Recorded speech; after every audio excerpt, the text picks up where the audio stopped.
Hello and welcome back to Bicycle Legs Talks Music. And this is a brand new series, first episode that we're doing, and we're calling it the sequel to success. I have to give a little shout out to my son who came up with the title for this show. And can you please welcome to the channel Tim Durling from Tim's Vinyl Confessions? Tim, always a pleasure to have you on the channel. It's a pleasure to be back. It's been a while, and I really like the concept behind this show, and I'm very pleased to be doing the first episode. I hope this, I hope this continues because I like the idea of it very much. Yeah, thanks.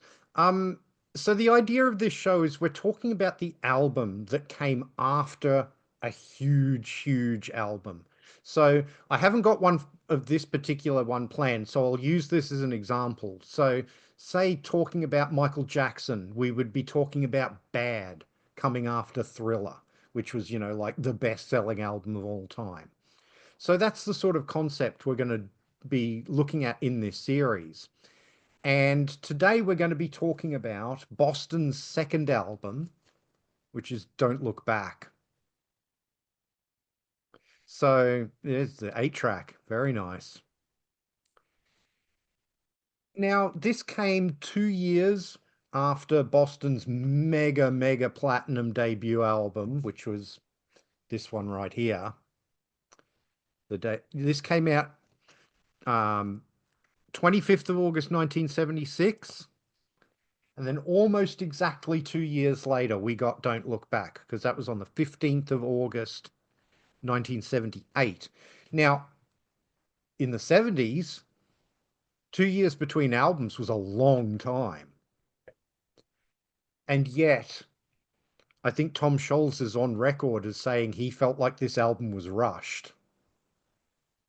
So that's an interesting concept. And when we get into talking about what came after Don't Look Back, I think we'll get a little bit of an idea of why Tom might have thought that 2 years was a rushed period to get an album out. But yeah, so I mean, the debut Boston album, massive seller, 17 times platinum in the United States.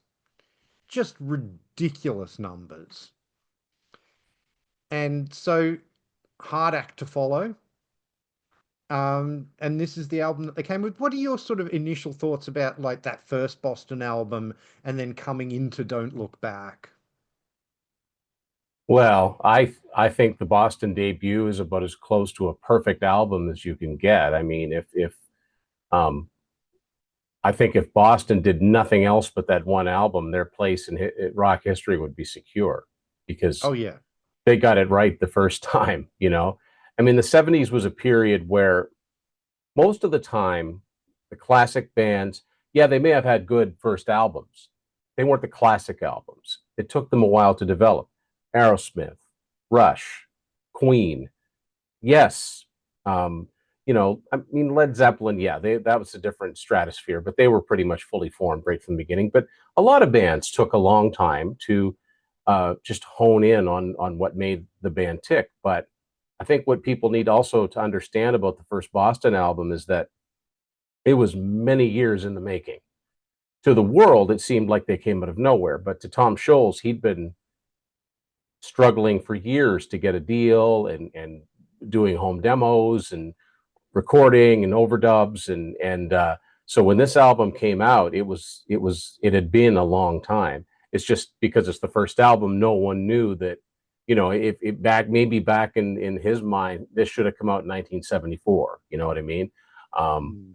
and I think that Boston have a lot to do with ushering in sort of a newer sound as far as rock guitar music is concerned, because um, it was one of the first really commercial, radio friendly, harder rock albums to come out. And, it kind of created a different kind of music because, people forget that Journey and, okay, so Journey were already out, but they weren't doing this kind of music.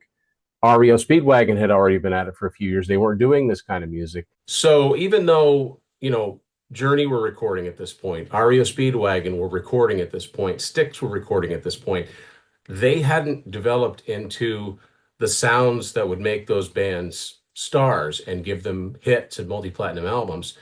Boston, right from the get-go, were right there in 1976, delivering this, I'm going to call it almost a new kind of rock music, this with this new commercially minded rock music that still had plenty of guitars, but it was very bright sounding and upbeat and positive. And yeah, I can't even imagine. I mean, people must have flipped when they first heard this because I still marvel at how good these songs are, but hearing them for the first time way back then must have been something.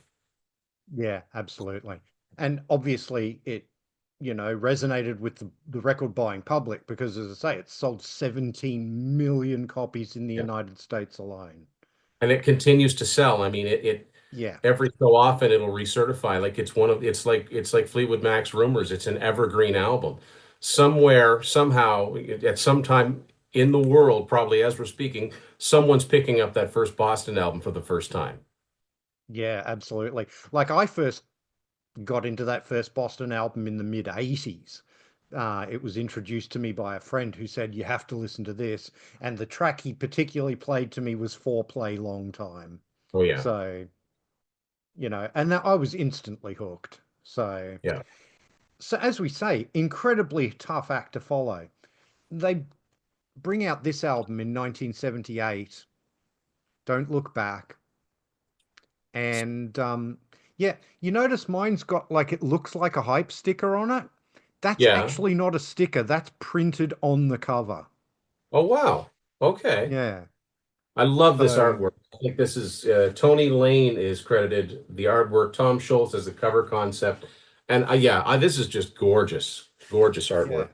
And what I also love about it, being a kid that grew up in the 80s, anyone who had an Atari 2600, one of the most popular games for that was Space Invaders. And if you look at the cover, the booklet and the box art to Atari Space Invaders, it looks a lot like this. And it came out in Mm, 1980, so it makes you wonder. Like you put a side by yeah. side comparison, it's like that's pretty much the same cover with different colors. Yeah, absolutely. So let's go through Don't Look Back track by track, have a little bit of a look at the individual songs, how they fare comparing with the debut, and and then we'll give an idea of, how we feel about the album, is it a worthy follow-up, that sort of thing. And then we'll end by talking about where the band went after Don't Look Back. But I mean, it starts off with the title track. What are your thoughts on Don't Look Back, the song? It's my favorite Boston song, and Well, it's there one of you my go. favorite songs of all time. I can never get tired of Don't Look Back. It I comes on the radio, I crank it up, I listen to it at home. I'd never ever skip it. I just think it's a perfect rock song. Yeah. It's hard to go past, isn't it? I mean, it's a really optimistic song. I love that Yeah, about it. It's almost like, Tom's obviously, singing about a relationship and that sort of thing, but also you feel like he's writing about Brad's singing, but Tom's writing right. about um the road ahead for the band as well, that they're not going to look back, they're going to be going forward into the future with sort of, you know optimistic hopes for what success will come and that sort of thing. It seems to be exuding good vibes, and I really really love that about it. The Yeah. funny thing though is I don't know what it's like in North America, but this song doesn't really get played on classic rock radio here in Australia. And that's a shame because, I mean, this was a bigger hit than More Than a Feeling. Yeah, It got to number in four the on the US US, charts. yeah, it outdid More Than a Feeling by a position. But I mean, yeah, it was a number six hit in Canada. It still gets a lot of play. I still hear it a lot. Yeah. I think I hear this song. This is the only song from this album that I hear as much as songs from the debut.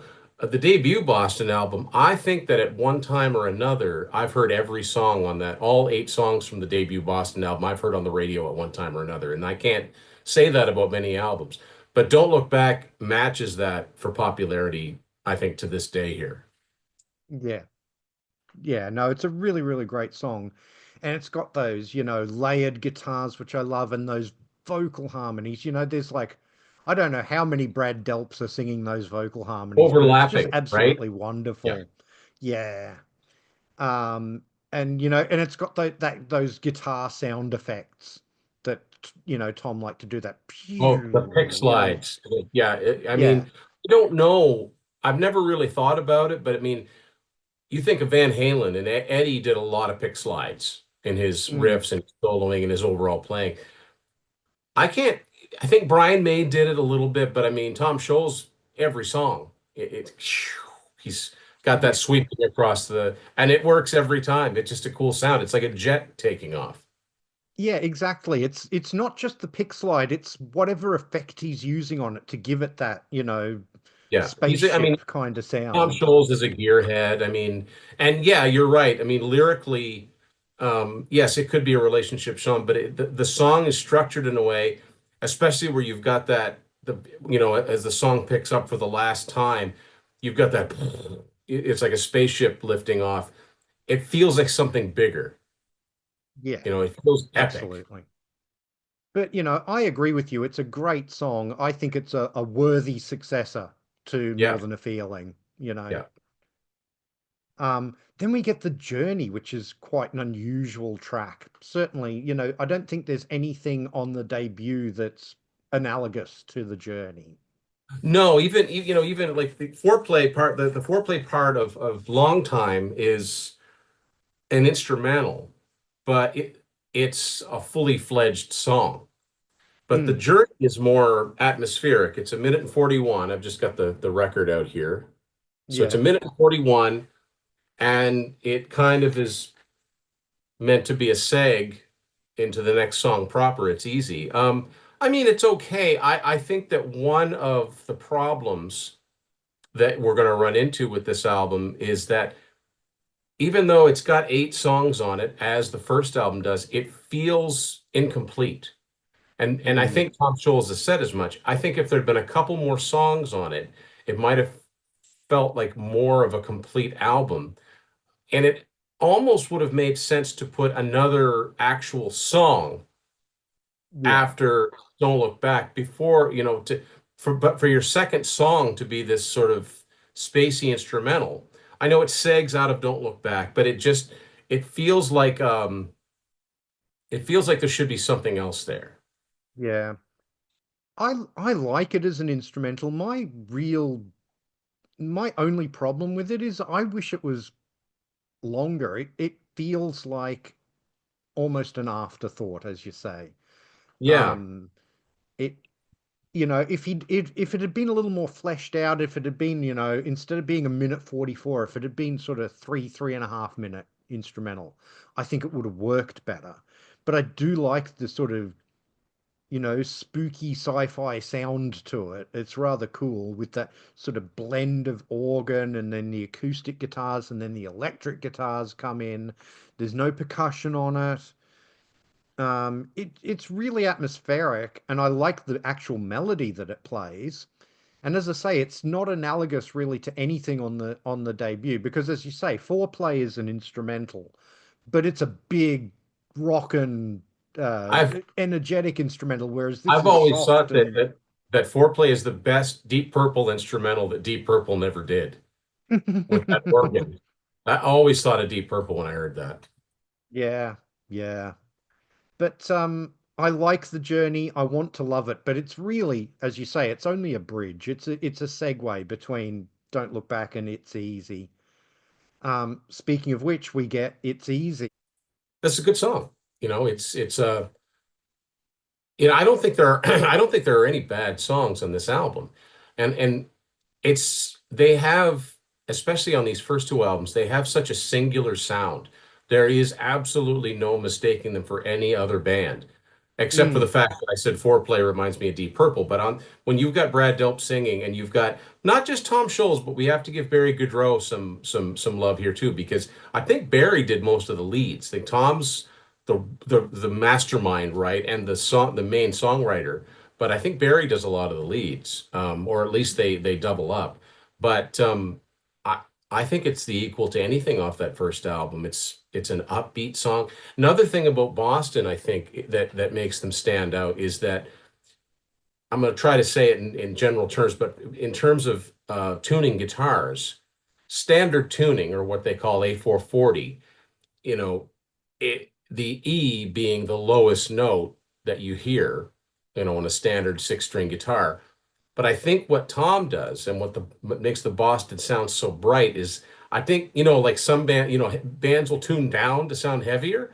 I Mm, think Boston tunes maybe like a half step or a quarter step up, which means that if you pick up a guitar that's in standard tuning and you start to play a Boston song and you're playing along with the record, it's not going to sound right. So mm, it's almost like when they hit a low E, it's almost sounding F. So it's almost everything's up and bright. And I think that's by design. And that continues here. Like, you hear something it just feels good. It's heavy rock. It's definitely rock music, on the hard side, but you've got those bright sounding guitars and Brad's vocals, and it just you're kind of bobbing your head along, but it feels good, and it's easy. Is just it's easy taking it day by day. It's like the lyrics are simple, but they're yeah, lyrics that anybody can relate to.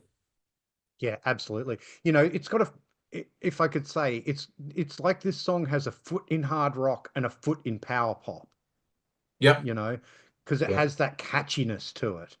Um, I was surprised when I was doing a little bit of research for this show that this wasn't a single. I thought Yeah. it should have been a single. It's so catchy. Yeah. Um, you know, the lyric is pretty standard sort of lyric. It's not, you're not getting Rush depth lyrics on Boston albums. No, That's no, but you're fine. You getting don't need to. that's right. And it wouldn't fit this type of band, but you're getting positive messages delivered by, one of the greatest voices, you know. Well, that's it. That's what I was about to say. I could listen to Brad Delp sing anything, you Yeah. know. What a wonderful voice that man had. Um, and Tom writes him such gorgeous melodies to sing too, which, Yeah. again, Yeah, I mean, it must be great when you can write and you know that you've got a singer that can sing anything that you give them. yeah, absolutely. And I love in this song in particular, I love how the pre-chorus, that sort of section between the verse and the chorus Yeah. gets a little less intense. It kind of takes the foot off the pedal just for a minute and then, Yeah. right back onto the accelerator into the chorus. It just gives the song such great momentum. It's I great think, dynamic. It doesn't sound out of place. yeah, Yeah, absolutely. everything just kind of backs up for a little bit, but then it doesn't lose momentum. It just, Mm, yeah, I don't know. It's good dynamics, and not every band can do that. yeah, absolutely. And then side one closes out with, I think, a quite tender song, which is A Man I'll Never Be. Boy, this song, I remember the first time I heard this, and I never heard it on the radio. I heard this when I bought the album, which was probably back in '93, and it's a beautiful, melancholy ballad. Like it's fast, it's in typical Boston fashion, but it's haunting, and it only got more haunting after Brad Delp passed away, sadly. I mean, his story is such a sad Mm, one. Even though Tom Scholz wrote it, the way that Brad sings that when it gets to that last line where I think the lyric is I can't describe what I'm feeling, and the organ comes in, boy is it powerful. Um, it's really I mean it's a good song, but it's intense. When you know the story of Brad Delp, and even if you don't, it's an intense song. This is not a throwaway love song by any stretch of the mm. imagination. There's some soul searching going on. Yeah, absolutely. The lyric is sort of about an insecurity in Yeah. love. And I don't know about you, Tim, but when I was in my sort of late teens, early 20s, I could totally sort of picture myself feeling exactly these sorts of things. I was awkward and I was insecure in my relationships and all that sort of thing. And I went through a lot of this sort of angst. So I really identify with this song, certainly from my younger years. Um, you know, the other thing is this is a really mellow song. It Um, is. Probably the only thing that gets that mellow on the debut is Hitch a Ride, and even then, Hitch a It's Ride got will that kick. midsection. Yeah, Yeah, it's got that really kicking, rocking midsection, yeah. but which this doesn't really have. So again, doing something a little bit different from, what they did on the first It album. it does have that classic Boston guitar theme though. Yeah, It absolutely. kicks. I was going to say Yeah. that there is a great guitar solo in this song. I really love. I don't know whether it's Barry or Tom playing it, but it is just absolutely fabulous. Not as big a hit. It only peaked at 31 Mm, on Billboard, and it peaked at 27 in Canada. So unfortunately, it doesn't get even though it was a top 40 single and the only other top 40 single from this album, it doesn't get the airplay. I think I may have heard it a couple times, but not that much. yeah. But all in all, I think side one of this record is, you know, I don't know, if the Boston debut is an A plus, I think side one of this record is an A. Yeah, You know, it's yeah. very, very close quality wise. And as I say, it's nice to see them delving a little bit. I was saying, there isn't anything quite as mellow as A Man I'll Never Be on the first album. I think it does kind of point to where they would go Yeah, in in the some ways, for future. sure. Yeah. So, And the other thing is that I'm not sure about with Don't Look Back is that I wonder how many of these songs had already existed. It's like Van Halen, like, they had so many original songs. They milked those all the way through their career in some ways, bits and pieces of them. I wonder if there were any of those songs that were originally meant for the debut that ended up here. I'm not sure about that. well, I know of one, but we'll get to that when we go through side two. So, yeah, side two starts off with Feelin' Satisfied. So, what are your thoughts on Feelin' Satisfied? I like this. To me, again, this is catchy the way that Peace of Mind is catchy. Rock and Roll Band. I mean, it's just another good Boston song. Just missed the top 40, peaked at 46. So it Hmm. almost, and I hear this on the radio every once in a while, more than I hear A Man I'll Never Be, probably because it's a more upbeat song. And again, like you just need to put this on. You're like, who's this? And they're like, well, that sounds like Boston. It only hit 84 in Canada, but yeah, just near miss in the States. But I think this is a perfectly good Boston song. It's got, they like using their hand claps. This has hand claps. Um, yeah, to me, this is every bit as strong as the first album. Yeah. I wonder with those, A Man I'll Never Be and Feeling Satisfied being the second and third singles. I wonder if those singles didn't do as well simply because by the time they came out, everybody already had the album. You That know. I think about that sometimes, and they weren't investing in the single, or maybe, you know, maybe, and this happens, maybe that debut album got so much airplay that sound kind of wore itself out really, for the time Yeah. being. I mean, we look back at it now as a classic thing, but if you were hearing, More Than a Feeling or Peace of Mind or Long Time every hour on the radio, by the time the next thing, you're like, okay, yeah, we get it. It's Boston.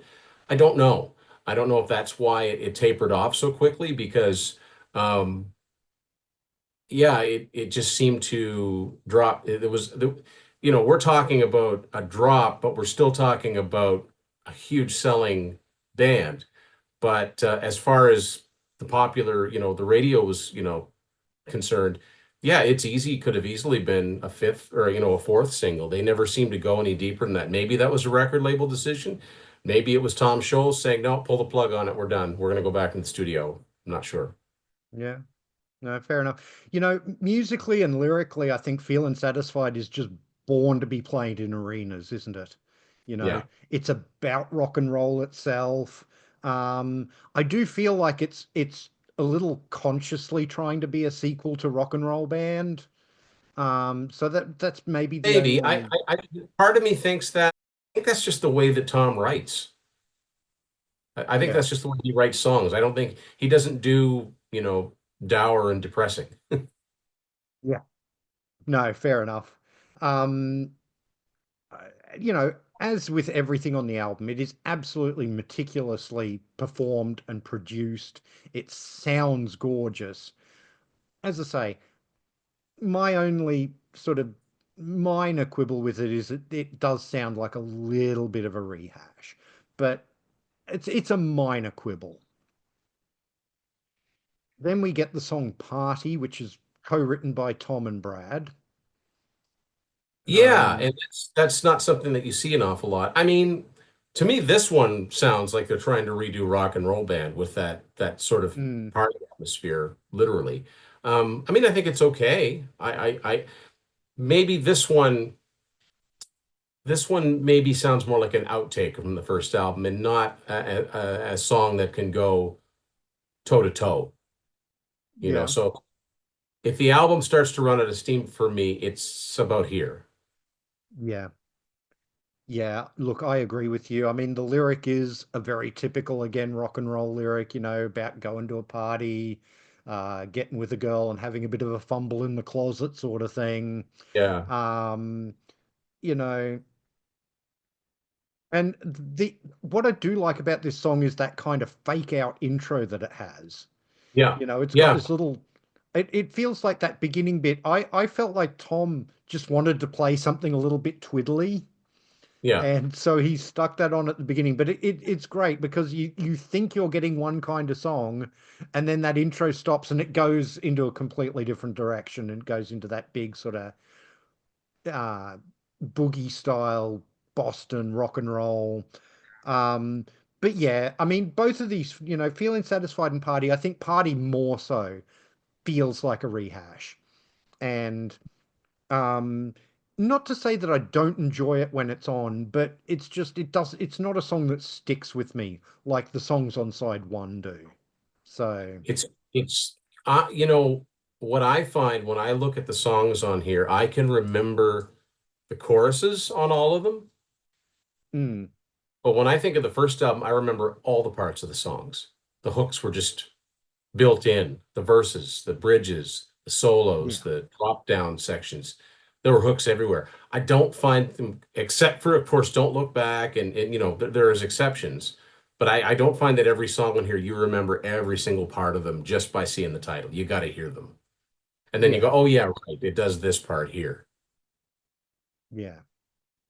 So then we get the song Used to Bad News, which is written by Brad. Um, so the only song on the album that Tom doesn't write or co-write. So that's an interesting point of reference for this song. What are your thoughts on this one? Well, it's interesting because I don't think that musically it sounds all that different than something Tom would have written, you know? Mm, Um, and it's, how I said that, Boston aren't a band that does sort of depressive things. They can get like melancholy, like A Man Will Never Be. But lyrically, Used to Bad News is sort of, that's a cynical title. I'm used to bad news. But he said it in a way that you're still bobbing your head. So I like this one a little bit better than Party. I still don't up to snuff with the first album, quite, not quite. mm. We're talking a matter of degrees. It's good stuff. Yeah, it's still very well produced and arranged, and yeah, I mean, we're getting really nitpicky here because this is a really solid album by any other band standards. This would have made, if this had been a band's debut album, it Mm. would have been a successful album, I think, at that time.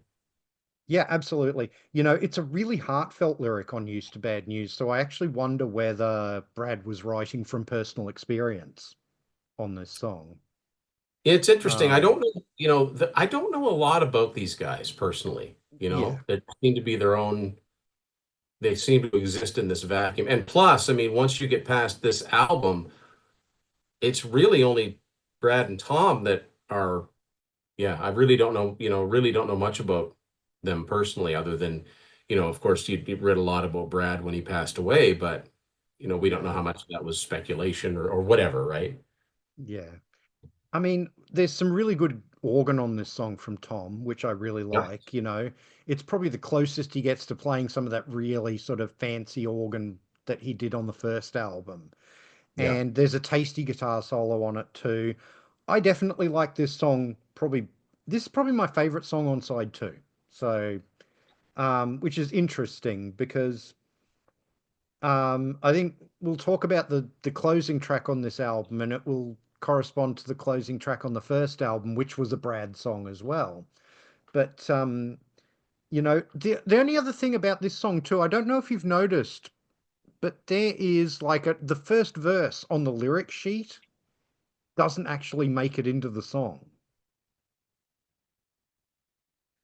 Like if you Oh, look at it, okay. it Yeah. starts off, with it starts off with the I've been used, but I'm taking it like a man, it doesn't have that first bit in the song. I noticed that when I was listening to it last night.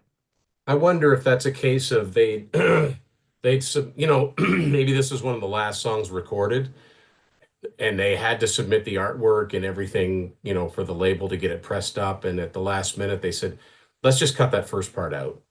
I don't know. Yeah, it's quite possible. I mean, there's similar things going on with The Wall, by Pink Floyd, where they had to take bits out of songs, but the lyric is still on the lyric sheet. So it could be that. Sorry, just to get out. Yeah. When Rush did Fly By Night, the song Fly By Night, I think it's on the lyric sheet, not proper, but it's written on there somewhere. Neil wrote an entire like stanza that didn't make it into the song. Oh, So there you go. things happen. Yeah. So the album closes with Don't Be Afraid. What are your thoughts on this as a closing track for the album? To me, this is another one that's on par with the first album. I think this is just a fantastic Boston song. And it's interesting that the first track and the last track both start with don't. Hmm. And something else I want to mention about this, if people are like diehard, because Boston has such a finite catalog, such a small catalog. I've got a cassette.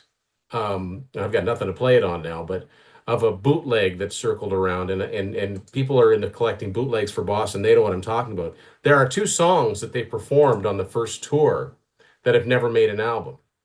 One is called I've heard it called "Can't Get You Out of My Mind." I've also heard it called "Can't Get It Out of My Mind," and then the other one's called "Television Politician."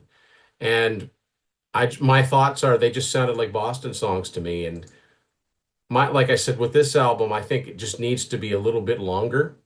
So I wish they'd Hmm. have stuck those two songs on here somewhere. Yeah. But they're worth checking Yeah. out. They're not bad. They're not bad songs, and they would have fit in on either of the first two. Yeah. But Well, I was alluding to this earlier. Don't Be Afraid is actually the song that I was talking about that was actually on Tom's original demo cassette, but yeah, didn't end up on the first album. So I don't know. I'm going to disagree with you a little bit on this one, Tim, because I find it a little bit of a disappointment to end the album on. It just feels a little formulaic for me. I think there's a reason that they didn't record it for the first album. And the funny thing is, I was going to say, I was talking about the last track on the debut album, which is Let Me Take You Home Tonight, yeah. um, which is a Brad Delp song. It's my least favorite song on the debut Same here. album. Yeah, So I could live without that one. so yeah. So to me, these two otherwise very good albums, or like absolute stone cold classic in the case of the first album, to me they both end on a slight down point. But Yeah. again, obviously your mileage varies on Don't Be Afraid, and that's Well, that's see, fine. I think Don't Be Afraid is a better song than Let Me Take You Home Tonight. I Yeah, don't I think would agree either with of them, that. yeah, I don't think either of them are a particularly strong closer because neither of them make much of a Mm. statement. What I've never liked about Let Me Take You Home Tonight is when it goes into that double time thing. I just thought it kind Yeah, of loses its, and now it becomes bluegrass or something. Like it's kind of silly. But I yeah. digress. But like I said, there are those two other songs floating around that conceivably could have made this a 10 song album, really a 9 song album, because they should have made The Journey and It's Easy one track, like they did with Mm, Foreplay Long Time. yeah. So overall, I think we're both in agreement that this is a pretty strong follow-up to the first album. Yeah. Just maybe not quite as good, but I mean, they're coming off Olympian heights from that first Yeah. album, aren't they?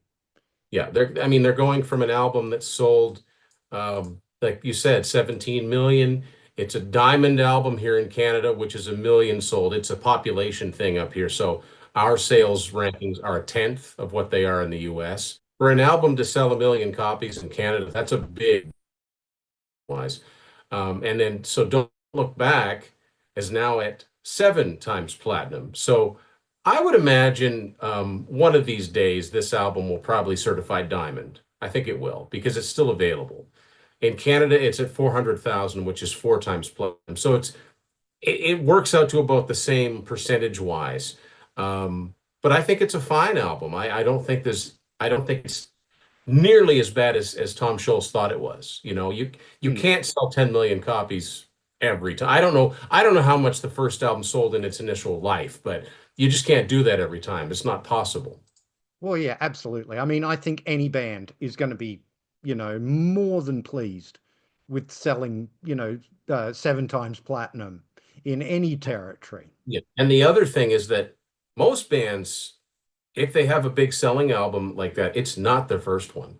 That rarely Mm. happens. Usually it's a big build up to it. There are very few bands like this Van Halen, this Foreigner, Guns N' Roses. Very few bands hit it big on that first album, but Boston, that was their moment, the biggest moment. And anything that came after that is going to pale in comparison sales wise. But Don't Look Back is a fine album. I mean, I think there are songs on it that are more that deserve a second look, and then I think there are songs on it that either needed more work or maybe I Yeah. don't know, maybe there really was a lot of pressure between touring the album and promoting it.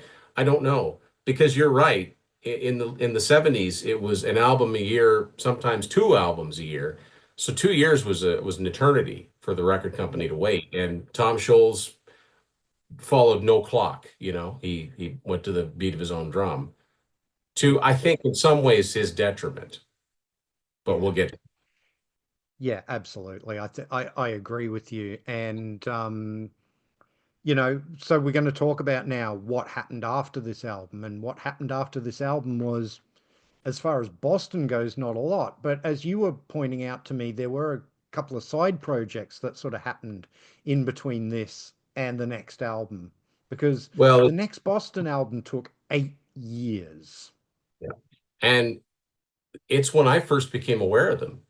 I'd never heard of Mm. Boston before until I heard the song Amanda in the fall of '86 from this album, Third Stage.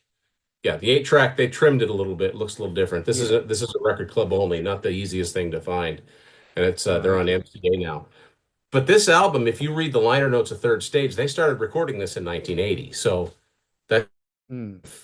how much of a perfectionist Tom Scholz was. And little by little, the band members started to fall away. Barry Goudreau put out a solo album in 1980 on, I think it was on Epic Records. It was definitely CBS. And there's a track on that album called Dreams that Brad Delp sings. And it's the closest thing that you're going to get to a Boston song, in those wilderness years. It's a pretty good song. But there, it resulted in him leaving the band or getting kicked out of the band. I don't know exactly what happened. Then in 1984, there was another band on CBS called Orion the Hunter. And this was Barry Goudreau with a guy named Fran Cosmo on vocals, who sounded a lot like Brad and would eventually succeed Brad in Boston. And another notable member of that band was Michael DeRosier, who was the original drummer from Heart. So they put out a self-titled album in '84. They had a minor hit single with a song called So You Ran. And about the only thing I know about that band is that they opened some shows for the reunited Aerosmith on their Back in the Saddle Oh, tour in okay. 1984. But yeah, other than that, Tom Scholz was slaving away and also being sued by CBS Records because, they signed a contract. It's like, we need an album. We need to put something out. And it wasn't happening. So I don't know, whatever happened. They ended up on MCA and they ended up with another, pretty successful album. And especially in the era that it came out, 1986, uh, they would have been considered an old band, right? They didn't do any videos, and yet they had a Mm. number one song. another top 10 song, and then a top 20 song. So they did remarkably well considering how long they'd been away. And I think Tom Scholl's got it in his head that, well, you could take that long and people will still be waiting for you. Yeah. It only happened one more time, and after that, absence makes the heart grow absent sometimes. Yeah, go Yeah, and ahead. this album, I mean, it still sold 4 million copies in the United States. Again, diminishing returns, but you're still going to be happy with selling 4 million albums, you Yeah. know. There's so many bands that would, give you, sort of their firstborn child to sell 4 million Yeah, copies to in the maintain, United yeah, States. multi-platinum status. But also, I mean, here we are talking about Don't Look Back, and we're griping about a song or two. To me, the albums just started to get very inconsistent. You know, Mm, I think that the singles from Third Stage are all top notch, and I think Cool the Engines is a good song. But honestly, I look at the other song titles as long as I've had this album, and I never think of how To Be a Man or A New World. I cannot think of how those songs go without listening to them.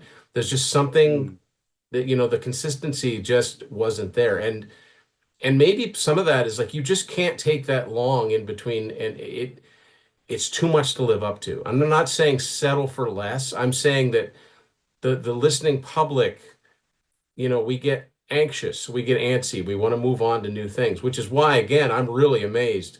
It's really quite something that Boston did as well as they did in 1986. Again, this was when Bon Jovi was just hitting big. I think that Amanda was a number one hit, and I think You Give Love a Bad Name knocked it out of the top spot. I think I'm right about that. mm. So there was a changing of the guard in rock music, and Boston were not the most photogenic looking guys, and they didn't even do videos. And they sold 4 million copies, and they toured Yeah. for like 2 years supporting this album. So it's pretty amazing they did as well as they did. Yeah, absolutely. So there you have it, everyone. Those are our thoughts on the sequel to Success, which is Don't Look Back, coming up after the Boston debut album. Please do let us know in the comments, what are your sort of thoughts on this album? Which are your favorite tracks? Um, we'd absolutely love to know. Tim, thank you so much for doing the show. It's always a pleasure to have you on. I'll have to think up an excuse to have you on for another show soon. If you're not already subscribed to Tim's Vinyl Confessions, please go and rectify that right now. I will leave a link in the description for that. And also, Tim is a increasingly prolific author. He's written several books by now, including books on Kansas, on Y&T, on his favorite sort of topic about eight tracks. There's some really great books there. Yeah. So just go onto Amazon, search Tim Durling, and those books will all come up. I've actually done that just to make sure that that's what actually happens. So, yeah, please do check those books out. Please do like, share, and subscribe. It really does help the channel out. If you're new to the channel, please go and have a look at some of my other videos. I have everything playlisted, so if you want to look at some of my studio albums ranked shows, I have a playlist for those. If you want to see some of my Bicycle Legs Discovers Rush series, which Tim was a guest on early on, I have a playlist for those. And if you want to see my appearances on other people's channels, I also have a playlist for those. If you want to follow me on social media, I'm at bicyclelegs on Instagram, Twitter, and a bunch of other places. I also have a dedicated Bicycle Legs Facebook page. Links are all in the doobly-doo. Please do give those all a follow and join in the conversation. I'd really love to have you there. Thank you very much for watching, and I'll see you in the next one.